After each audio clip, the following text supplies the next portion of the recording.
Paġna ġdida li nemmnu jkollna fiduċja fil-futur ta' pajjiżna, iżda jeħtieġ li nelbu l-isfidi preżenti. Gvern nazzjonalista se jkun qed iħares mhux biss il-ħaddiema u x-xogħlijiet, iżda wkoll l-ambjent san ta' nuqqas ta' tħassib li jgħin lill-poplu Malti u Awċi jgħix ħajja aħjar.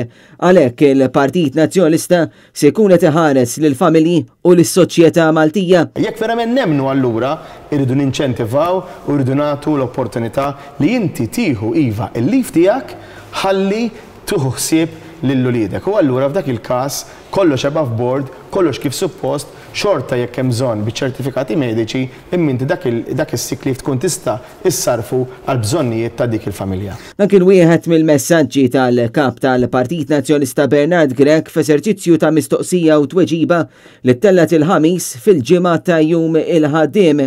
Bernard Grech qal li f'pajjiżna fl-aħħar snin kien hemm min gawda ħafna u min gawda ftit u għatenna li l-Partit Nazzjonalista fil-Gvern si jagħmel mezz biex il-ġid jasal għand kulħadd.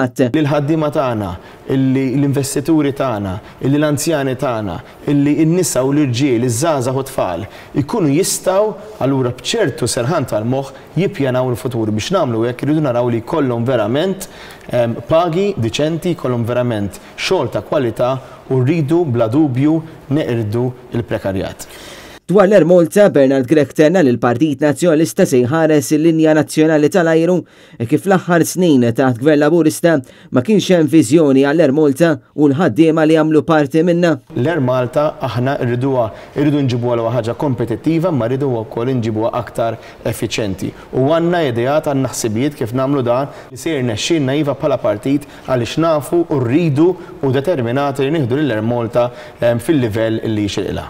Dwar l-importanza għall-impjiegi ġodda l-kap tal-Partit Nazzjonalista qal li jeħtieġ li f'Malta jinħolqu niċeġ ġodda ta' xogħol u qal il-Partit Nazzjonalista qed iħares lejn setturi oħra fejn Malta tkun tista' tinvesti. Bernard Grech tenna li l-Partit Nazzjonalista se jkun qed jipproteġi l-ambjent Malti filwaqt li qal li l-iżvilupp huwa tajjeb dejjem jekk ikun hemm bilanċ, iżda tenna li l-abbuż huwa ħażin. L-ambjenti komuni f'pajjiżna, l-ispazji pubbliċi, irridu naraw li dawna jerġgħu jingħataw ħajja ġdida. Imma rrid fost oħrajn li anke fl-ispazji industrijali, partikolarment dawk ta' madwar il-porti kbir, ma mhux biss anka ta' spazji oħra jew kellha inħawi oħra f'Malta. Irridu li anka dawn ikunu riabilitati. F'messaġġ aħħari il-kap tal-Partit Nazzjonalista Bernard Grech tenna li l-Partit Nazzjonalista se jkompli jibni fuq politika ta' fejda u ġusta li tħares lil poplu kollu lil ħaddiema l-anzjani, il-familji, iż-żgħażagħ u tfal